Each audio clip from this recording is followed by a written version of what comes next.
So this edition of the Bluebeam review video will go over how to use the basic tools within Bluebeam, such as markups, measurements, etc. The most basic thing you need to know about Bluebeam, or starting off in the 2018, you might have been used to a previous version, or might actually be using currently a different version, an older version. In 2018, I don't want to say completely, but they significantly changed the user interface as far as where tools are located. So if you were used to tools being located in certain places, they're in a little bit different place now. But nonetheless, we can find them fairly easily. First and foremost, your file menu up here. This is where you're going to go to open PDFs to save your PDFs. You can open a brand new blank PDF. For instance, you just come to new PDF. It'll open a dialog box that allows you to choose any number of different predefined templates, like RFI templates, for instance. It's got these predefined forms, and you can modify these as a new template and save it for yourself. You can also open new PDFs that are standard architectural sizes for sheets, 30 by 42, etc.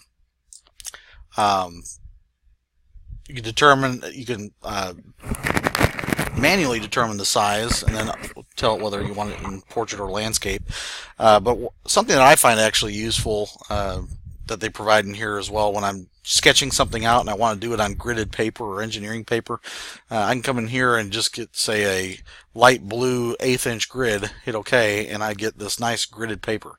What's nice about this as well is if you're needing some graph paper for a class, you can just come in here, print an 8.5 by 11 sheet of 1/8 inch or 1/4 inch graph paper, hit the print button, and you got yourself some graph paper to use. But I like this just to draw with sometimes, because it can snap to these intersection points. So for instance, I want to know what, or draw in a 6 by 8. I think that's 8. 1, 2, 3. Zoom in here. There we go. So 1, 2, 3, 4, 5, 6, 7, 8. Oh, one too far there. So I can grab that there, and then do a triangle.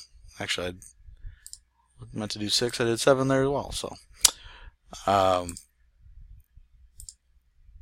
so if you're doing some homework that requires you to draw, a 6 by 8 and calculate what the length of this side is, you can actually visually check your work. Aside from your calculations, for instance, in your 318 class or even in 420. But I found this graph paper is just a nice thing to know that it's here if you ever need it. More things you can do out of here is you can email directly out of here. If you have the email linked in here with your Outlook, you can email a file directly out of here. Exporting. This is actually a very useful tool. For instance, if you're dealing with a PDF, a table version in a PDF. Not sure if there is a table in here. Let me quickly find an example of a table real quick. Hold on. So for example, here I have this lighting fixture schedule. And depending upon if it's searchable or not, I could go to File, go to Export, there we go, an Excel workbook on page region, and I can just highlight over the area that I want to export into Excel. Save to the desktop there. Obviously, I probably would have called that lighting fixture schedule or something. I'll pause it when it's actually gone through the process. But you can see here I bring over Excel, and that same lighting fixture schedule, it's not exactly perfect sometimes. It needs some work usually. But in general, you can see that it's transferred a lot of that information over. So some of it didn't come over in the right way, so you might have to manually adjust this yourself. But more of the text did come through, and you can see what I'm talking about here. If I zoom in on here, you can see there's a difference in this text type here versus this. This is more like an architectural text, so sometimes the program has an issue reading some of that, but it didn't really have a problem picking up this nice clean text over here. So just be sure that you're checking those schedules when they do come over in Excel, that you might have to make a few adjustments here and there as far as what information actually came through in it. And I'm not going to go through what every single function in the program does, but a couple things as far as this studio project. This is actually what amounts to be a file sharing system that is integral to Bluebeam. I'm not going to sign in on it here for you to see yet, but essentially you can create and store data for your project in a cloud space that's owned by Bluebeam, that gives you or allows you to give access to that information and change or control the permissions of that access. So maybe only a view-only access to the RFIs, approved RFIs that you can allow subcontractors to see, but you don't want them to have editing capabilities where they can go ahead and change the information, but you want to give them the information. So again, works like a Dropbox or a Google Drive, things like that, but it also depending upon whether you do project or sessions, is really a nice collaborative tool that you can be working on one drawing at the same time, and you can see other people commenting on the drawing, and you can put your comments on it, and always keeps track of who's making what comment. In this edit section here, you can take screenshots of certain areas. So if you want to just take a screenshot of that area there and say open up a email you have here, and you can just paste that screenshot right into the email.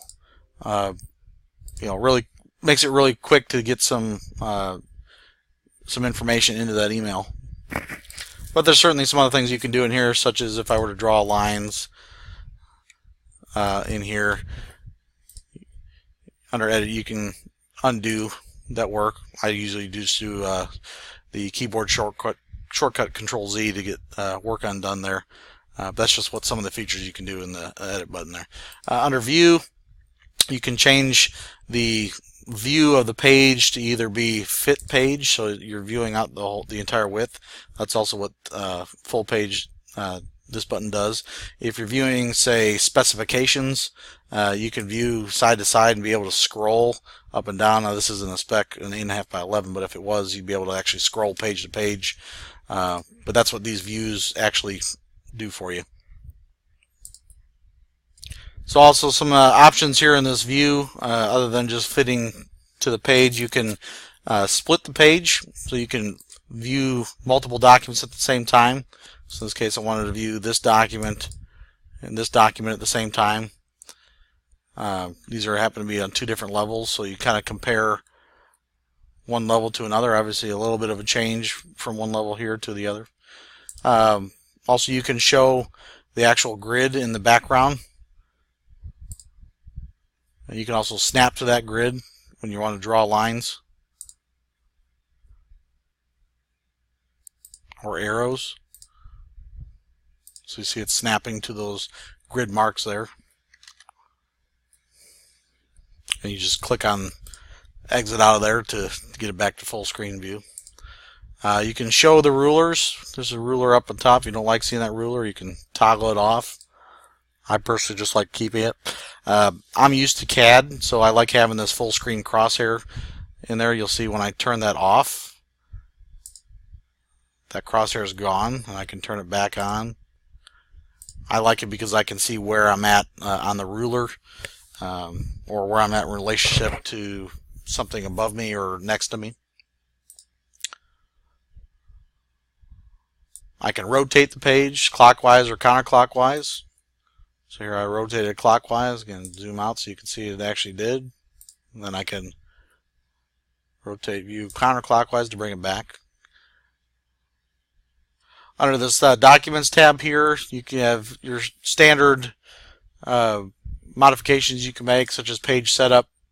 Select the pages up here. Obviously, there's only a couple in here at the time. Hit next, and you can change margins. You can crop certain parts of the drawing as well, whether you want it centered in the page, all that.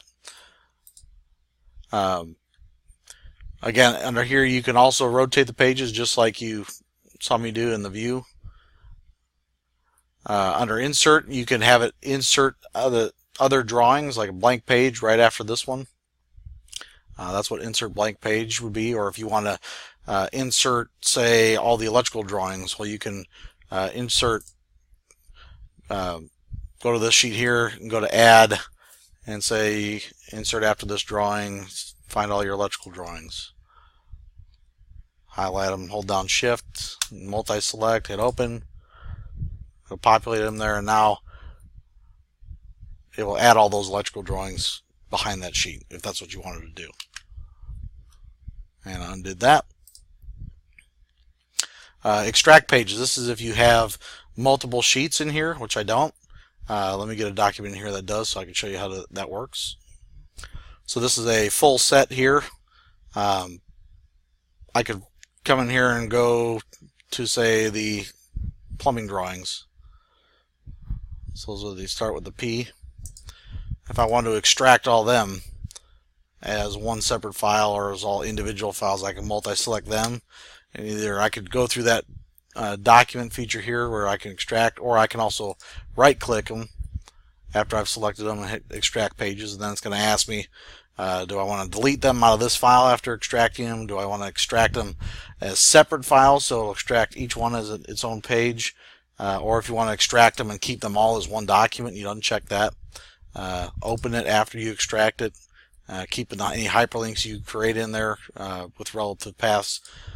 Then it's going to ask you where to save it.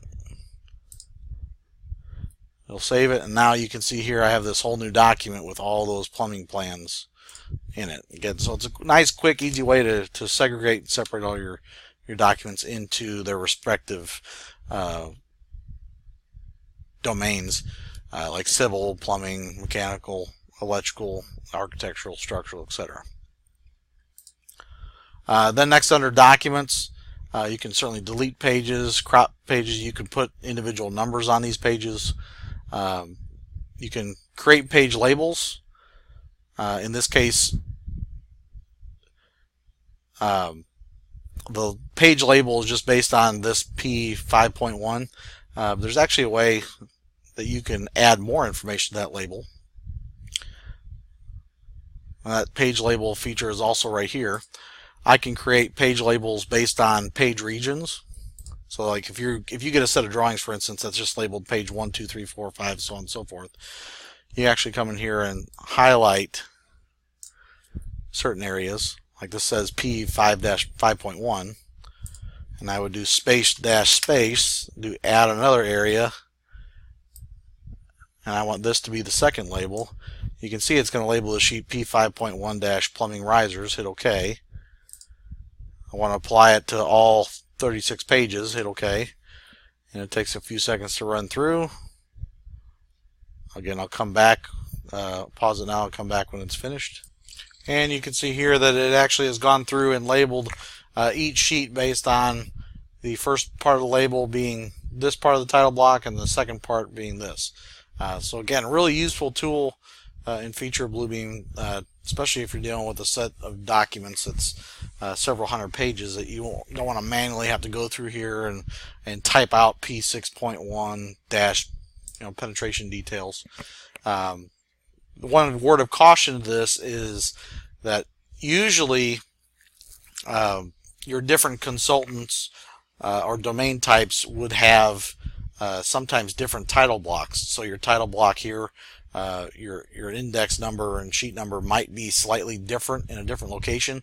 So that box that you saw me draw on there is only going to look for that first number only in each sheet in the exact same location in each sheet relative to its position on this sheet. So if this label was over here on the next page, it wouldn't pick up that label. So my recommendation is you break up those sheets, hopefully by their discipline, like do all the plumbing sheets. Some of the times your mechanical, electrical, plumbing sheets would all have the same title block because they might be all the same engineer. All your architectural sheets would have the same title block, obviously from being from one architect.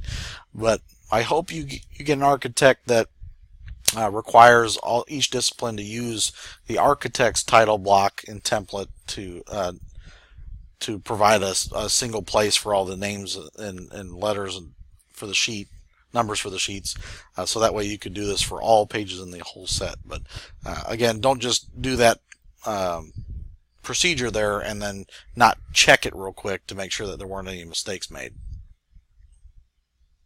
The next one here, headers and footers, just as the name suggests, you can add headers and footers to the top and bottom of each of your pages. Again, you can put labels in and whatnot. Security, this is a very important tool for you to consider using whenever you're sending out documents.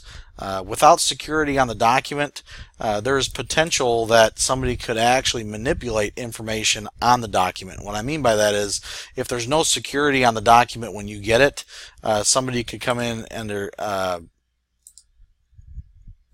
here with edit text, grab the edit text, it's scanning the document, and now can, if there is any editable text in here, which actually in this example they didn't leave any editable text, so this is actually a good example, except for here. I did find some here, so I could come in here and potentially change some of that information on the drawing itself, and now nobody would be any the wiser that I had changed that.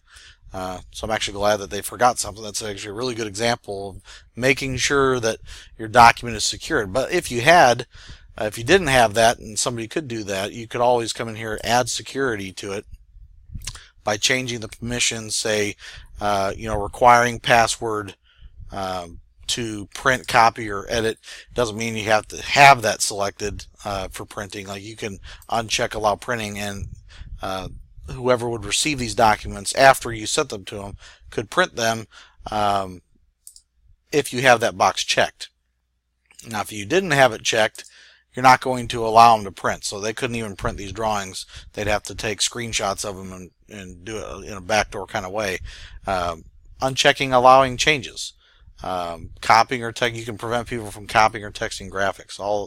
All sorts of different things you can do. The important thing here is, if you do have any security on the document, you need to put a password on it so that you can rescind those at a later time, say to give somebody permission to print it if you don't allow printing, for instance. I've never actually done that to not allow printing, so I always have that checked, but certainly not checking the box for allowing changes. I don't see any personal reason why you can't allow somebody to copy text or graphics, screenshots, and things like that. It's just part of the industry, how we exchange information. So helping somebody else down the road from you with using this information to make themselves more efficient, I don't see a problem with. But again, you can do that on your own time to see all the different changes and permissions you can put on the in the security feature of the document to best align with your preferences. Beyond that, after we get past security, we get into some more useful features of Bluebeam, the compare documents and overlay pages. Compare documents is basically going to take two drawings, scan them internally to the program, and it's going to provide clouds where the program indicates changes on the drawings.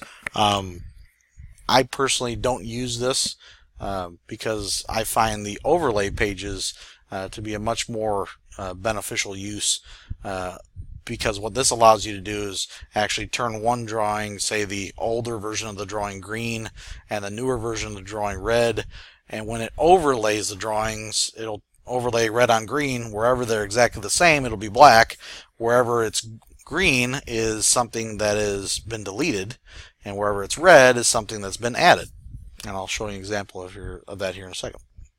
So in this case here, I have the the old drawing here, P314, and I have a new issuance of that drawing and an ASI that came out that changed something. Now, typically when there's a change on a drawing, you need to have it overlaid, or not overlaid, but clouded, so that you can understand where the change occurs. But you can see here there are no clouds on this drawing, so I would anticipate there has to be a change somewhere if it was issued in the ASI. So putting the new drawing first, so you can actually grab these drawings and move them along here. I always put the new drawing all the way to the left, the second updated drawing next to it, so that when I select this one and go to document overlay, it's automatically going to turn that first drawing red. So that's the color it's going to turn it. It's going to turn page 280 out of that whole set, which is the P314 sheet, green. Hit OK, and then it's going to analyze the drawings and overlay them. This process does take a little while if there's a bunch of sheets that you happen to be overlaying. Now you can see what it did here, that the green shifted up and the red is down here. So it did overlay the drawing here because there are some of these parts of the drawing that are black, which means if it's black, there is no shift in the drawing. But we obviously see that the drawings themselves shifted. So we need to understand how best to realign those to see if anything actually changed on them. And that's something I'll do here now by going back into overlay pages, except now I'm going to hit align points. And I need to be careful about this because on one drawing I do have grid lines, and on this drawing I don't. So I can't choose grid lines on here because I don't have any. So I might have to pick, it requires 3 points, and I have to pick the same 3 points on this drawing and the next. So I might pick that outside corner of the brick there. Let's catch up. That corner and then that corner. I want to keep them as far away from each other as possible. Now I'll just do that same thing now, except on the second drawing. Now this one is not allowing me to snap to it because if you notice something as I zoom in here, it's not rendering, so it's not actually, it's kind of like a background picture or something. So I have to do my best to determine where that actual corner would be right there. So I would do that for all the corners in the same exact order that I selected them previous.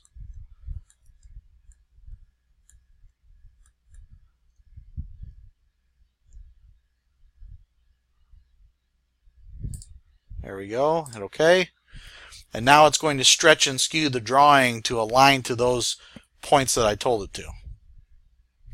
So here you can see now the building is aligned and the title blocks are no longer aligned. Okay, so now I can really start understanding what the differences between the drawings are. So again, keeping in mind that the green drawing was the old issuance of the drawing, and the red, anything red, is something added. Okay, so, or it could be just moved. For instance, just this notation number 4 appears to have moved, and we could go to the drawing legend here and see what that notation 4 has to do with. So this is the 1/2 inch gas line from below, probably serving that grill. Okay, so what it looks like is the grill has always been here, so this actually represents the grill. Previously they put the stub up for the gas here, but now they're moving it over here. Okay, so is that a change that's going to require a cost? Well, that certainly depends on whether or not that gas line was already installed and then they requested it be moved after the fact. Well, that could be certainly a change. But more importantly is this drawing was issued without any clouds showing you what the changes were. So without this feature of the overlay, it might take you some time to go side by side with each drawing and determine what actually about this drawing has changed, versus it being fairly obvious to you when you see something red and something green that something has moved. And again, it's not that something has changed necessarily. They could just have moved a note over to a different side of the wall to better let you see something going on there. It doesn't necessarily mean that anything changed. It just shifted some of the information on the drawing. Just like here, they deleted the grid lines from the new issuance of the drawing because they were green. Green says they were in the old drawing, but since it's not black, it means that the new drawing doesn't have them. So again, depending upon what color you turn your drawings will indicate whether something, again, if you turn the old version of the drawing green and the new version of the drawing red, whatever's green on the drawing will be something deleted. Whatever's red is something new added. The next tool is called OCR, which is also known as optical character recognition. So this is a feature that's useful if you have drawings that have text in it, like usually civil drawings do, but other drawings can, where you can't select the text. You can actually run that OCR module. It'll scan the drawing, and then you'll be able to search for these words like symbols, paid, etc., which are currently not selectable. Script is that's where you can run scripts and actions that you can run on multiple pages. That's a very advanced thing in Bluebeam. You can learn that on your own. Translate markups. This is actually a pretty useful tool if you have, for instance, when we'll go into this a little bit, a call out, say on a drawing, like a plumbing drawing here. You can make a call out that says something like move toilet to north wall. Grab this and put it in the toilet. You come in here and translate markups, English to Spanish. You can choose any number of things in here, and it will actually, as you can see here, it translated that text information in the markup only. It doesn't do that to the sheet. So just to be clear on that, it only does the translation in the markup itself. But certainly I'm sure you can find reasons to use such a feature if you are working in any place around the world and you're not in your own native tongue in the area you're working with, or vice versa. You're sending documents over to Germany or something like that. You can translate some of your markups, and it does a fairly good job of the translation, or at least gets most of it to where you can start an intelligent dialogue with them. I don't ever use color processing size. Reduce file size. This one I've used extensively to, for one, reduce the file size of these drawings that you work with so they're not so large and bulky. If you reduce them from, say, a 4 megabyte file and you're able to get it down to 200 kilobytes, that's a significant savings of cache memory and RAM for the device you're using, so that you can operate at a faster pace. But obviously you can put more information on in a drive folder, the smaller the file that you make it. I don't really use any of the repair PDF or archive. Again, more of your advanced functionality. But this flatten and unflatten markups, you notice here after I create that markup, which I probably should have left on there, but move toilet to north wall. Okay. You can see here after I'm done with it, and even after I save it, I would still be able to grab it, double click the text, and move it around, whatever I want to do with it. Well, obviously if I want to make it part of the drawing where I don't want somebody else to be able to modify that, I can either, in a bulk action, flatten. You click this, and any markups on the whole sheet will essentially become non-editable until you unflatten. So think of it like a steamroller. You're flattening it to become part of the document. You can also do this by just right-clicking individually. If you only want to flatten certain items, you can just hit this flatten button. It gives you several options when you do that through the overall flatten menu here, where you can choose what, if you're doing images, what specifically you want to flatten. One of the most important things I want to make sure you do check is this allow markup recovery, or unflatten. So in the event you want to actually go back and edit that later, you can unflatten it and get that back, which you'll see here in a second. So I did flatten that already, so now I can click all over it, and I'm not able to select it. I can't double click to edit it. Okay, so it's literally become part of the document. And another thing you'll notice too down here is when you create markups, each markup that you use on here ends up being tracked down here. But if you flatten the markup, it doesn't become part of the drawing anymore. Okay, so or part of the markups list, it becomes part of the drawing. So in order to get that back, you unflatten it, and now you're able to double click and edit it again, but you also notice it repopulated down here in that space below. The next menu item is batch. This is basically a feature that takes some of the same features we've been over already and allows you just to apply that to multiple sheets, such as OCR. You can batch OCR all the documents in a set rather than just doing one page at a time. Reduce file size, flattening markups in the whole set, so on and so forth. A couple things that are really only available here in this particular set is this batch link.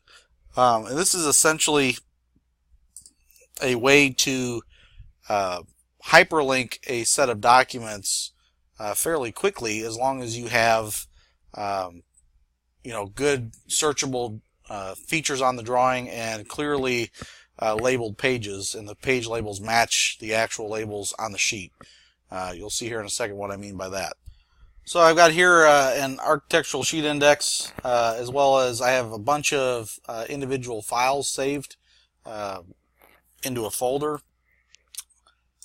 And so I go into the batch link, and so what I wanted to do is automatically create hyperlinks on this drawing based on the page label here. So I go to this batch link, go to new. I'm going to add folders. I'm going to go find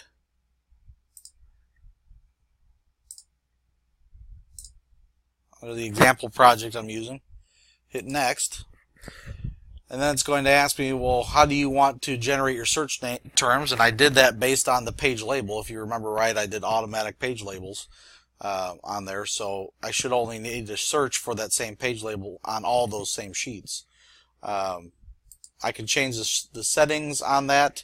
If I have a longer name, like if it's A001 space dash space sheet index or whatever that is, you need to tell the program to only look for the first part of the value here, so this A001, and then stop at the space if that's what your page label has, because you don't want it to search for the entire label, because that's not how it's labeled through the drawing. So it'll reference the drawing A001 throughout any number of pages in the architectural set, but not the entire sheet name. Then choose your link options. For instance, what is going to give you a green hyperlink box over it? Is it going to be clear? These are all your own preferences on that. Once you do that, you generate those search terms. Okay, so it's looking for all these sheet names within that folder. Once you see all those sheet names in there, you hit run, and then it takes a minute to go through all those drawings, find every instance of all those different files in all of those drawings. So this would be something that you're doing on an entire drawing set, not just an architectural like I'm doing here. But I'm going to pause it here so it's not wasting your time just staring at it. So it's completed, and it's found 1,643 hyperlinks in the whole set. It actually found 920 existing hyperlinks in the set, so they deleted them to basically override them. And then it told me that one file could not be opened. So I'll finish, I get the details of that, and go through which file and find out which file couldn't be opened. A501, so it couldn't open that one, so I might need to check specifically for A501 and find what the issue is. But you can see, after I hit finish and close, it automatically populates these hyperlinks in there now. I didn't have to go manually do that. I let the program do it for me. So now when I click on that, it jumps me to those sheets. Now it jumps me just to the sheet itself, this will jump me to sheet A201, but I'll need to remember to go to look at elevation 4 on that sheet. So I need to remember to go in here to elevation 4. But I think you can understand the benefit here just by a couple of these clicks, how much faster it is for you to go through and navigate drawings by just doing this simple operation, and how you can get into a good bit of detail fairly quickly. But you can see that that was an automatic thing but it still doesn't relieve you from just checking to make sure that it actually did find everything you needed to. So obviously it didn't pick up this one here as far as my link went, but I still see that it hovers over that. For some reason, I don't know if it just didn't delete that link that was already existing on there. But I could also go to this link tree here and determine where actually it's telling me it's going to go. So this is actually a link on the whole detail itself. So let's see, it does actually jump me to that sheet. But I can tell you right now the reason why it didn't provide a hyperlink on there is that it does ignore circular references, what they call them. So it won't put a hyperlink to sheet A523 because you already are on A523. So basically, it's only going to jump you to an overall view of that same sheet. So it doesn't go ahead and put that green hyperlink on there.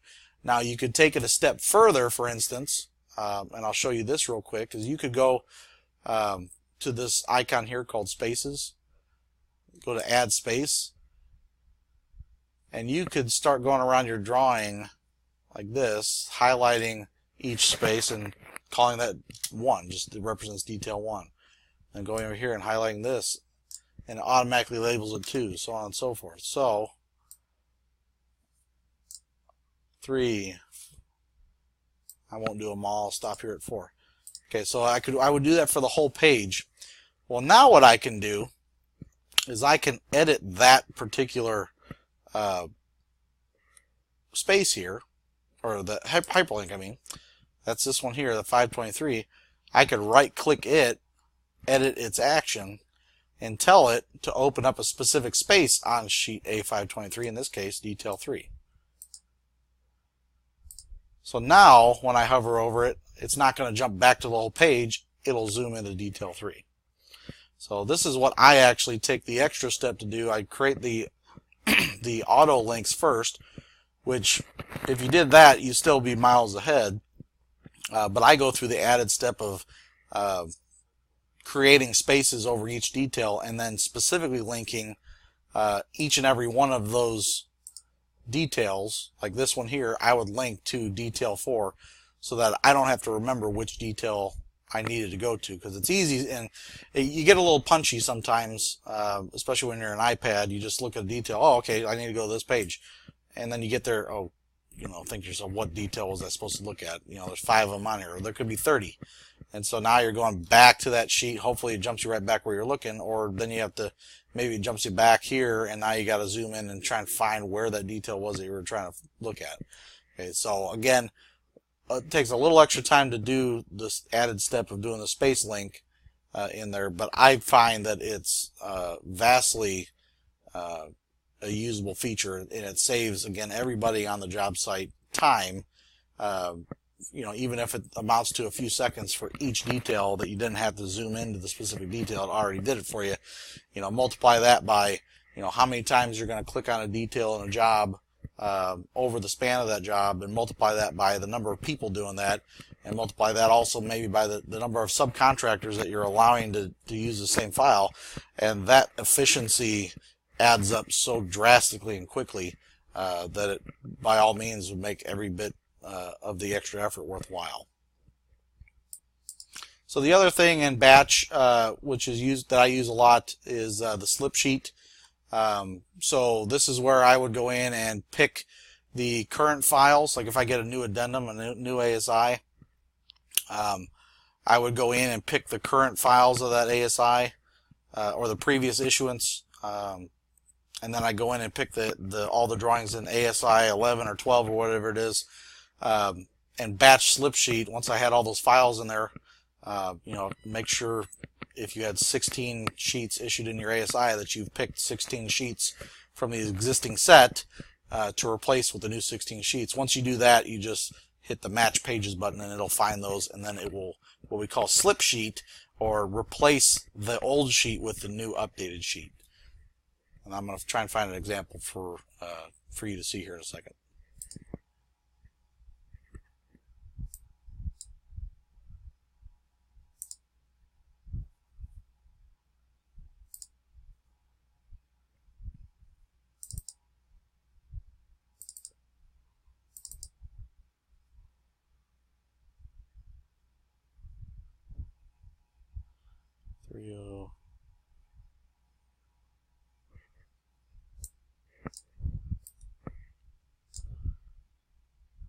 Alright, so sorry, I meant to pause that, and you're probably hearing me talk there for a second.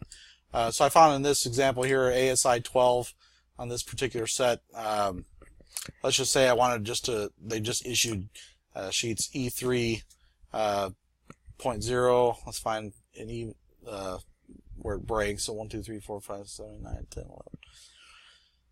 11, 19, 20, 21. So they reissued E3.0 through E3.21. So what I would do here under batch is I would go into slip sheet. I would go to the current files. Oops. Didn't mean to add that. So I actually go to add files. In this case, in my individual files that I've already exported from the original set, I'd go find those E3.0 through E3.21, open them. So here they are. And then I would go into revised files, and I'd go into my ASI 12, and choose E3 through E3.21. There we go. I just make sure real quick that all those sheets are in there. And all those sheets are in there. So these are the old sheets. These are the new sheets. Go into match pages. It matched 44 pages. So it matched the current file E3.0 with the revised file E3.0. I make sure all these boxes are checked, because if I have markups on the box or on the page, the current page, and I want them to transfer over to the new page, I need to unflatten those markups and then slip the sheet in and then flatten the markups back on the sheet when it comes back in. So I'll hit OK, and again it'll go through and replace all those pages. Slip sheet, 22 different pages. So now I can go back into my example project here, or I'm sorry, desktop project.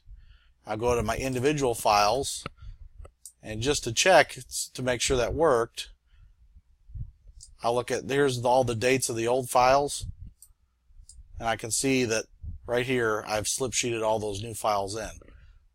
So if I grab this sheet E3.1 in my current set now, that's ASI 12. So that's how you, in a bulk sense, would go through and replace a bunch of pages at once.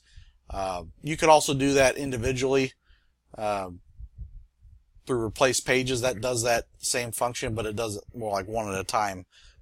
Which, I mean, if you only have a couple pages, that might be worth your while just to do it that way, rather than doing the whole process that you saw there. That's really the extent of what I use batch for. But now we're going to get into just tools, just various different markups. And to be honest, the only thing I can tell you about most of these is just play around with them on your own time and understand. I'll give you a couple of pointers on how to use them, but it's really going to come down to you understanding what tool is best going to suit you for individual needs. But for instance, if you want to just draw a line or a polyline, so a line is just going to be one point to another, and then I got to go another point to another. But if you want to continue on with that line, you really need to get a polyline like this, where you can click and keep drawing lines to your heart's content. Okay, so knowing the difference between the different markups, but also the fact that you can change attributes about those markups as well. So that line you have there, as you notice, each new line that I drew is the same, so it's always going to be blue. Well, if you want that to be different, if you want it to always be red and a little thicker, you want it to be a dash line whenever you draw it. Whatever preferences you have on that, you can make those changes. But even though you made those changes, if you didn't save it as a default, whenever you grab a line again, it'll just be back to what you originally were drawing. You could highlight that, come to this format painter icon here, and then you could click on those other lines, and it will change that format to what you drew there. But rather than doing that, it'd just be easier, actually. The program allows you to set these settings as a default. So now I set that as a default. That works for all these markups. Now whenever I grab a line, it's actually drawing it the same way I wanted it to. You can change lines for different things, like have different types of clouds for RFIs on your drawings, for submittals, for architects' questions, for engineers' questions. You can customize each individual one, and then you can also save those. For instance, if I get this call out button here, let's say I want it red for RFIs.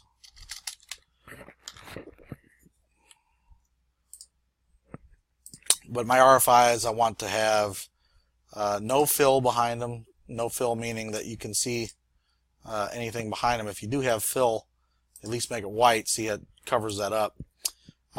Let's say I wanted to make that just a little bit thicker in a line. Auto size will shrink that back down to that text. So this is what I want for RFIs. Well, I can actually highlight that, and I can add it to a tool chest. I can create a tool chest. In this case, I'm in a punch review profile. I can click this review and just do a construction review profile, and it'll actually give me a different tool chest here, some different options. So when I add this to my tools, or shapes, or symbols, whatever I wanted to use, but you can see it there in my tools right there. But I can also change this and change a few attributes about it to make it maybe something like blue or green for engineers' questions or something like that. I can again hit that, add that to my tool chest, but you can see what's going on here. I have a red one there and a green one there.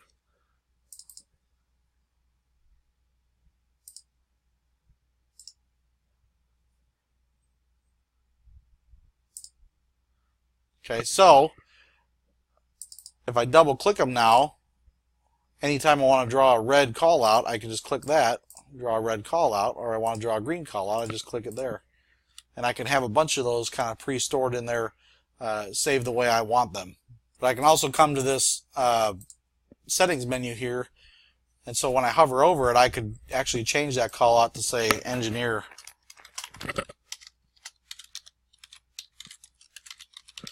Engineer call out, like that. So now whenever I use it, it'll actually hover over and be an engineer call out. Other things in tool, you have some predefined stamps. You might see a submittal review stamp. Your company could come up with a standard stamp and input the information into it, so it maybe automatically populates when the stamp was put on the drawing, this, that, and the other.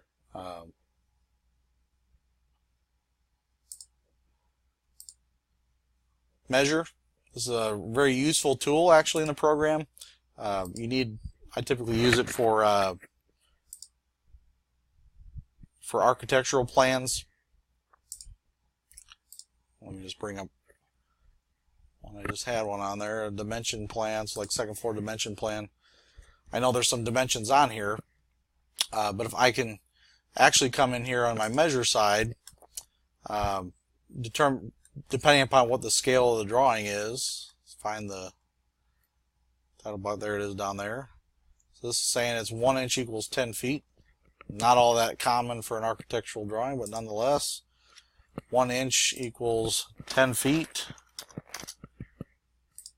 Okay, I always make it a habit of double checking that the scale is reading properly, so I want to check a couple of known dimensions, like this 3'6" dimension here is actually reading 3'6". So now I can come in here and utilize these dimensions to figure out, say, a dimension I'm not given in here, like what's the dimension of that wall. I can take areas.